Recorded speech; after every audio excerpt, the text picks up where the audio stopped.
Welcome to Hardheaded Podcast. What does a father of 3 kids, father of 5, father of 2, have to say about what's going on in the world today? Find out in 3, 2. Kick it! All right, welcome to another episode of Hardheaded. With me, as always, is Mr. Matt Amos and Mr. Chet Sears. I'm Troy Trussell, your host. This is episode 165. Matt is going to tell us what's on his mind, and then we're going to dive into the top 3 ways the government keeps you complacent. And then Chet's going to finish it off with a good word. So, Matt, what's on your mind? Tell you what's on my mind right up front is I went for my annual checkup recently at the good old Veterans Administration. Yeah. And I remember this day. Yeah. Yeah.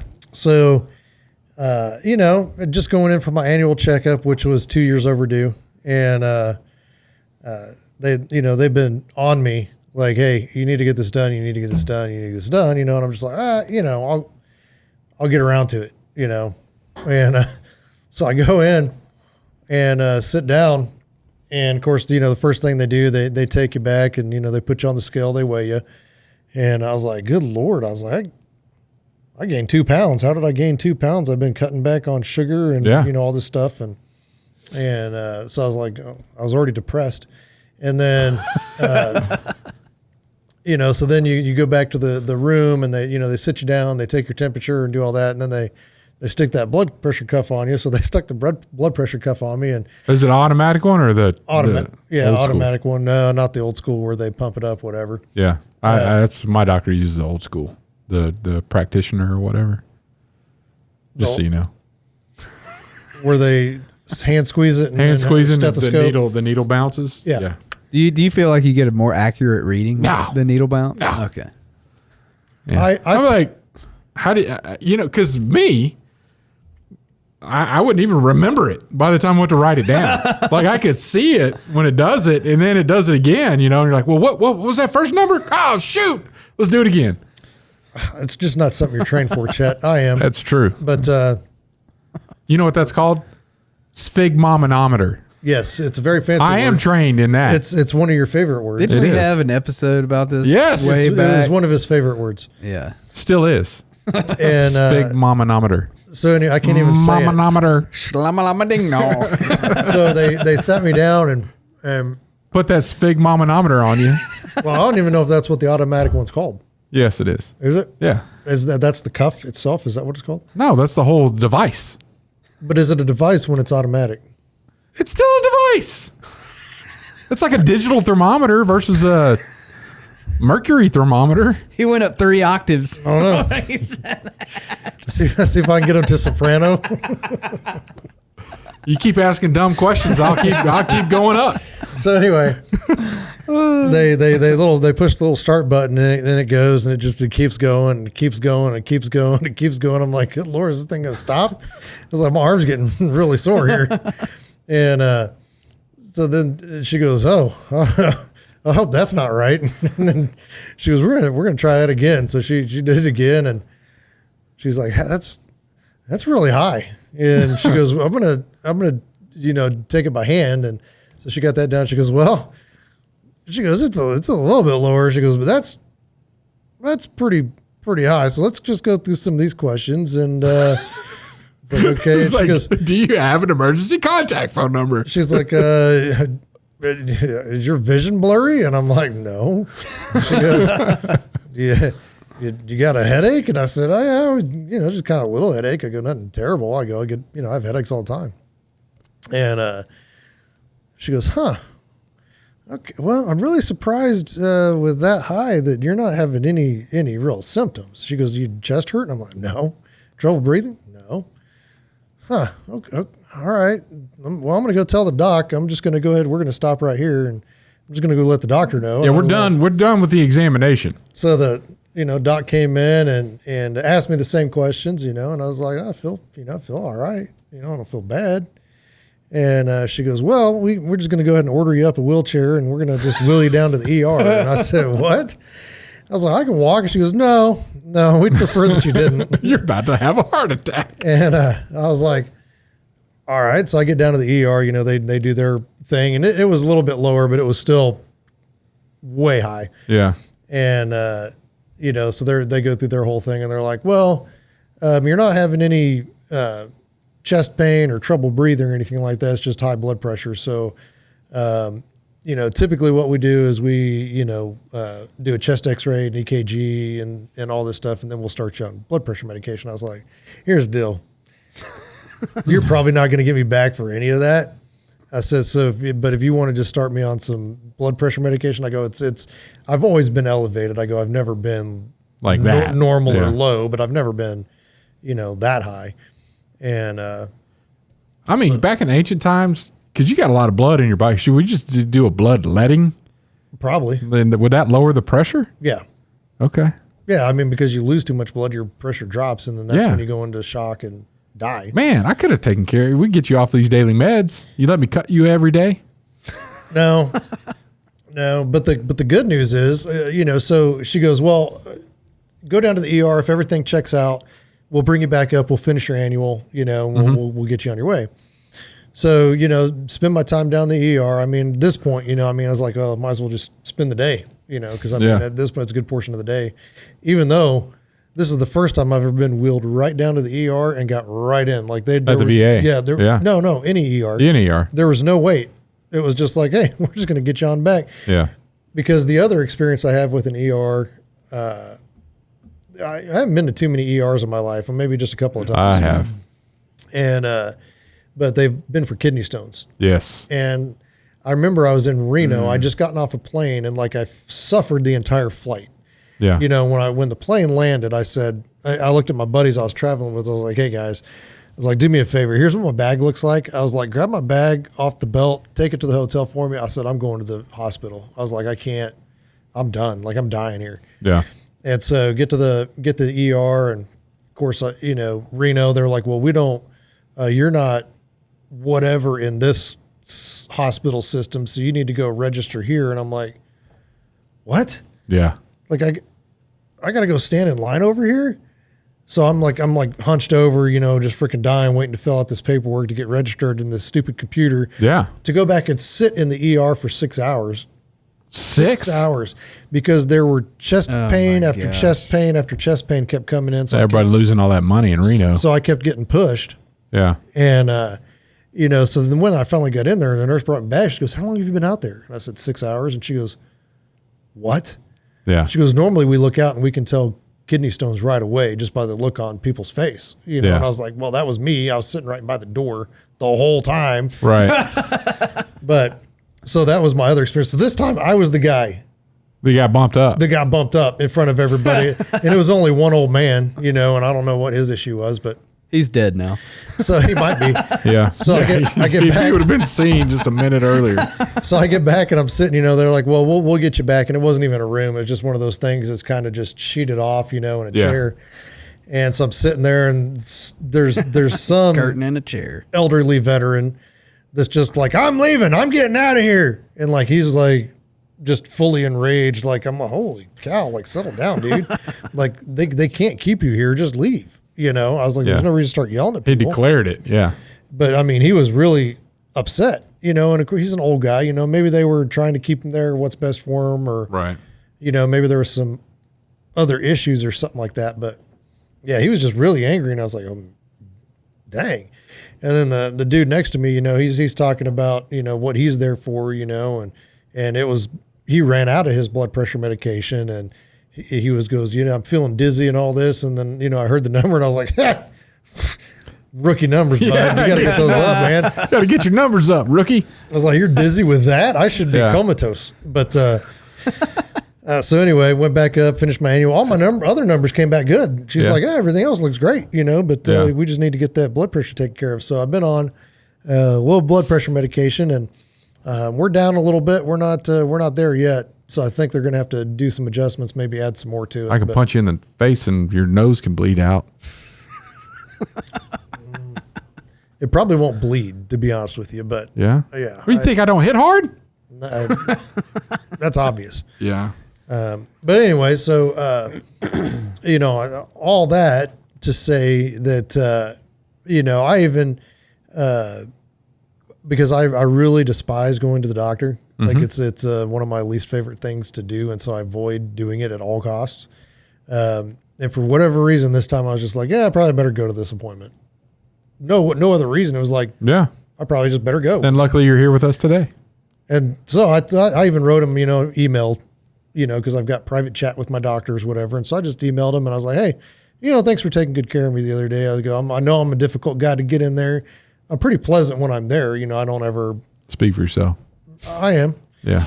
And, but I was just like, yeah, he wasn't happy. Mirror. It was a mirror. That guy wasn't happy. Look at that old guy. But he's cranky. I told him, I was like, hey, thanks for taking care of me. Cause they really did get, do a good job and probably prevented, something bad happening, so anyway, shout out to VA for taking care of me this, recently. And you need to go to the Wesley on the west side. There's never a line there.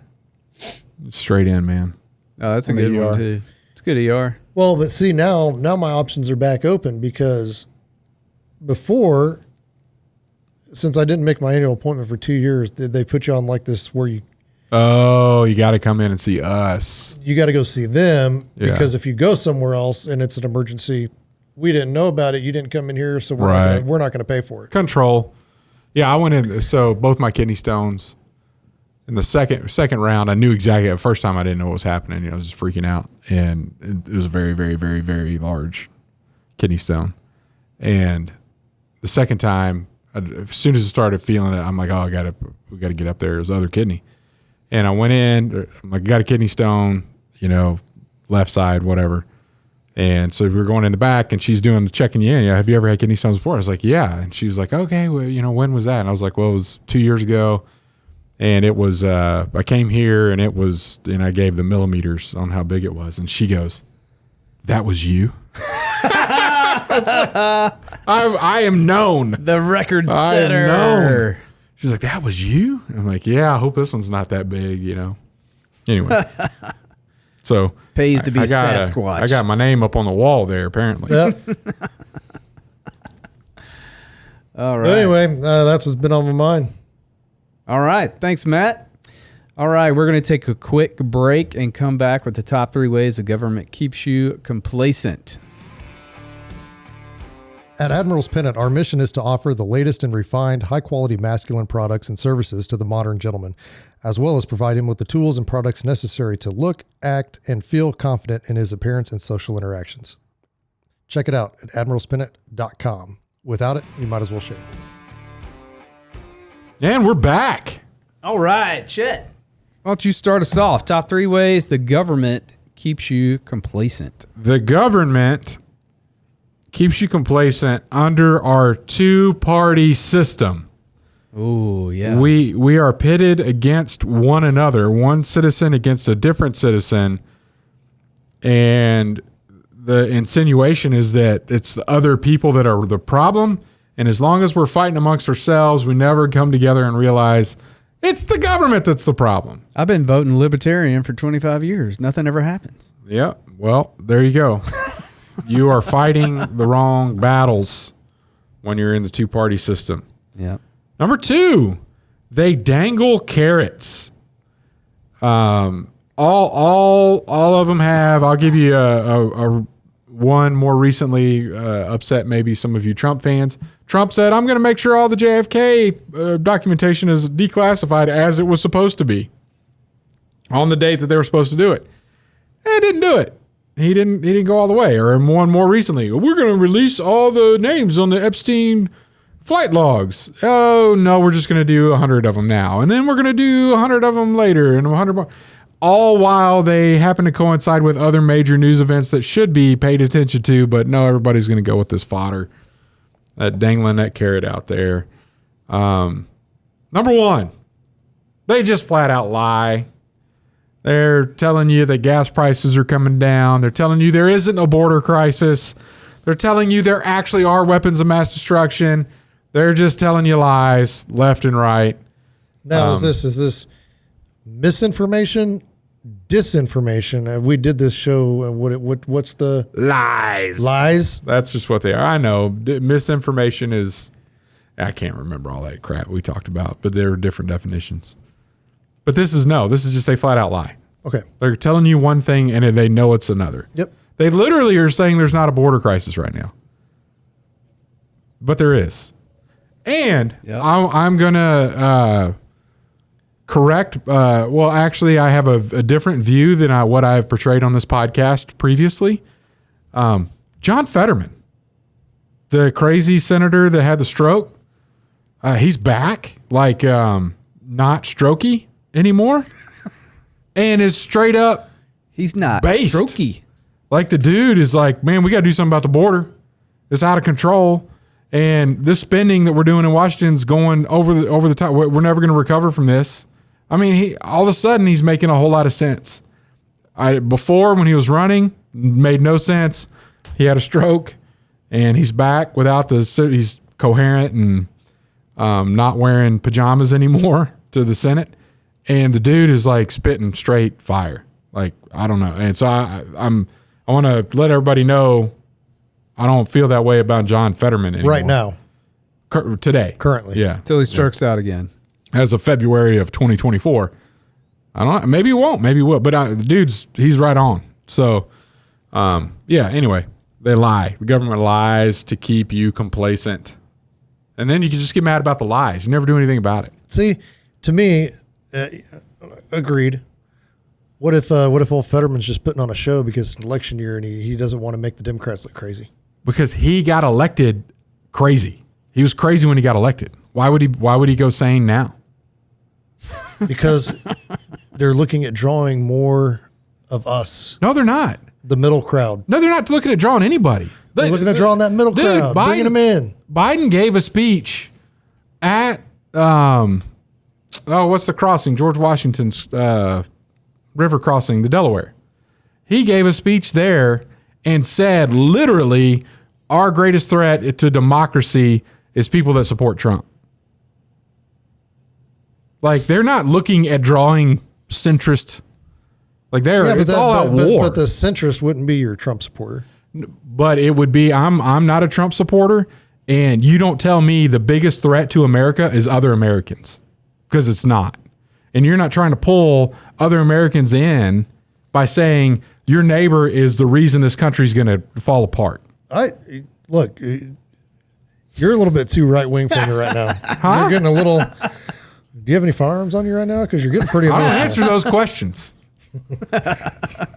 Anyway, that's my top three. Matt, what do you got? Let's keep this going. Good night. I don't feel attacked. Hey, if you don't want the fire, don't bring the smoke or something. Is that a thing? Sounded good. No, it didn't. Put that on a T-shirt. Yeah. Who knows? With a question mark at the end. Number 3. Let's see if that's real. Kind of goes along the lines of dangling carrots out in front of you, but stimulus checks. As soon as everything starts going crazy and going bad, and it's like, hey man, our economy sucks. Hey, here's a stimmy. Stimmy. It'll get you by. Here go. Let's relieve some college debt. Yeah, we're gonna give stuff away. Let's print money. Yeah. Hey. It just they dangle that stuff out there in front of you to calm you down for a little bit, to placate you. Like, maybe they'll take this, little stimmy and go buy a new TV, and then they're gonna watch that TV that's fed with the news that we control, and then here's a phone. Have a phone. We'll give you a phone. Yeah, stimmy. Yeah. Number 2, they make new laws, so they don't make crazy new laws. They just take a little bit more than they did. They refine it, is what they call it. They're refining it. Just a little bit more than they did last time. Take a little bit more freedom, yeah. So they just erode your liberties a little bit at a time, just enough to the point where you're really not going to do anything about it because, what's a little bit more? Yeah. So they make new laws, they make new regulations just to keep you just enough. They push you just enough to where you might grumble a little bit, but you're really not going to do anything about it. No. And they never take any old laws away. No. Just add to it. And then number 1, they shift the focus on whatever it is through media to control you, to divide you. So if and it kind of goes along the two-party system, but they keep you divided, you fighting against your neighbor, so that the two of you don't join up and say, hey, retard, we're done. We're taking it back. They don't want that. They want to keep you divided, arguing with each other. So you side with this side, you side with this side, because together they'd be done. It would be over.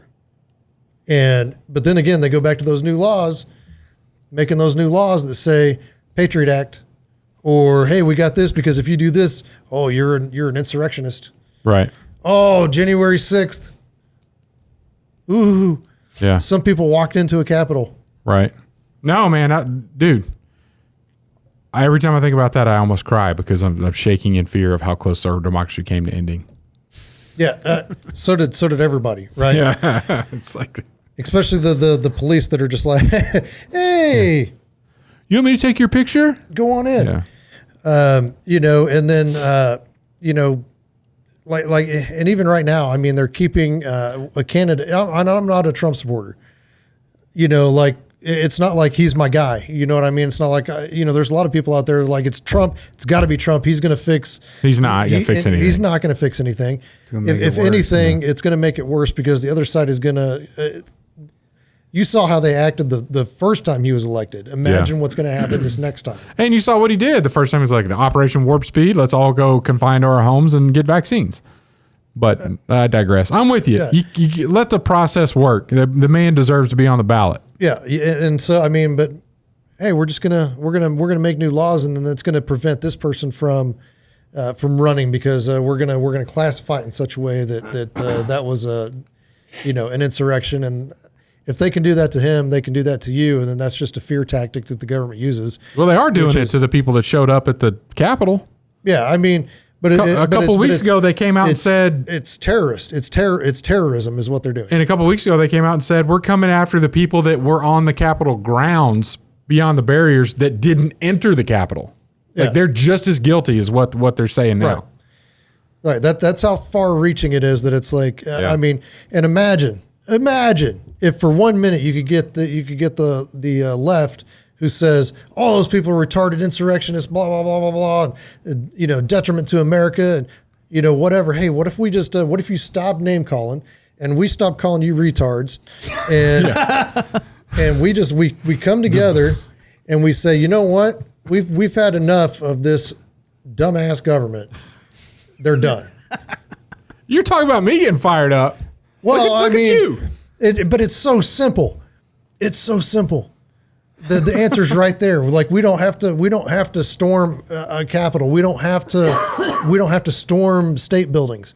All we have to do is come together and say, nah, we're done. We're tired of that. We're done. Yeah.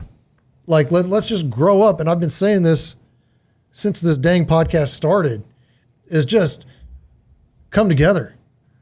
Let's at least agree on some major issues. Leave all the other stuff that they try to divide you with, leave that out of it. Let's just come together on, hey, do we love this country? And if we don't, as a group, then let's just screw it. We're done. Yeah. And let's all go find somewhere else to live. But if we can all say, hey, we enjoy freedom, we love what this country stands for, even though we may not be doing it right now, as long as we can agree that, hey, this is what this country stands for, then this is a song. You're making a song right now. Am I? Lee Greenwood, maybe take it up? Yeah. Yeah. I'm all for it, man. Well, what a top 3. Wow. That was number 1. I haven't even gone. I know. It's crazy. What's on your mind, Matt? Well, you need to calm. Hey, you got blood pressure issues, man. You need to calm down. No, I can actually go more because now I'm not at risk. You are at risk of. Get your numbers down. I can't. Yeah. All right. I'm medicated. Troy. Number 3, smoke screen. They talk about, submarine is lost and we can't find it. Aliens! For 4 days. Aliens! Well, they got something else going on over here that you don't want to know about. Why did we change the name of UFO? What do we change it to? What is it now? It's a new. It's not unidentified flying object. It's not unidentified anymore. It's changed. All right, while you're looking that up, I will go to number 2. It's hope for change. Okay. They always promise it, never happens. That's a good one. Same old BS all the time. Number 1, I said it earlier, kind of like what you were talking about, printing money. They just keep printing money. They don't care about the debt. They just keep we'll just make more. incurring more. It's cool. Till one day our dollar is going to be worth nothing and all hell's going to break loose. We'll see what happens. Speaking of that, UFO is now UAP. UAP. That's like when a DWI became a DUI. Unidentified Aerial projectile phenomenon. Yes. Wow. It's not an object anymore. It's a phenomenon. Well, see, and they're it's so funny. Yeah, you're good, man. Hey, man. Hey, take a deep breath. Take your pills, man. Take a deep breath. I already did. I can only take one. Maybe you need to take another one. Well, we're getting there. They're still working it out. Is that your chill pill? It is actually, because it's like a anti. I don't know what it is, but it's like an anti-anxiety thing or something like that. Like that's what blood pressure medication is. Yeah, it's basically not working an anti-anxiety med.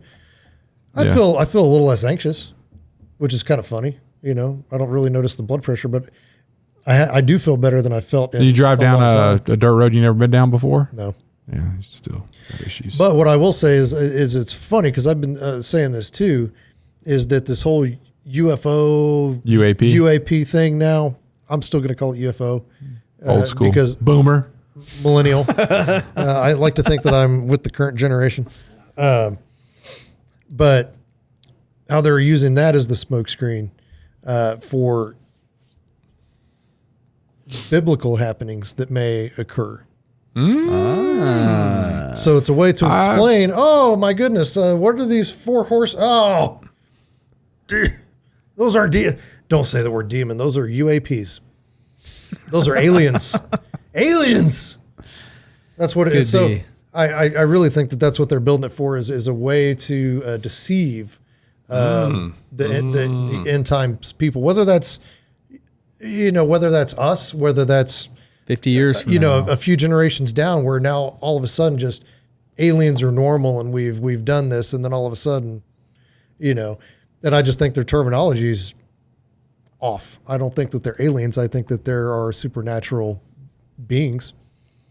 Oh yeah, angels and demons, and absolutely. Instead of let's just call them that instead of aliens. And I'm not going to get into it. That could be I've been doing a little bit of reading on your mind. Been doing a little bit of reading. Well, I mean, we can talk about it in a future podcast. I don't know if I want to talk about it in a future podcast. It goes in some I think we crazy should. places. I think we should. I think it'd be fun. All right, Chet, to give us a good word. Good word. Work. Regardless of how upset you are with the government, the Bible is still true. And it says in Colossians chapter 3, verse 23 and 24, whatever you do, work at it with all your heart as working for the Lord, not for human masters, since you know that you will receive an inheritance from the Lord as a reward. It is the Lord Christ you are serving. So no matter how upset you get with the man or the system or the people that we have to pay our taxes to, we're not working for them. You need to work as unto the Lord. Don't work for human masters. Work with all your heart. Thanks for listening to the Hardheaded Podcast. Don't forget to share this podcast with others to help us get the word out. Also, if you haven't yet, please rate and review the show. This helps our podcast show up in other people's suggested shows that may or may not have listened to us before. Thanks for listening, and we'll see you next week.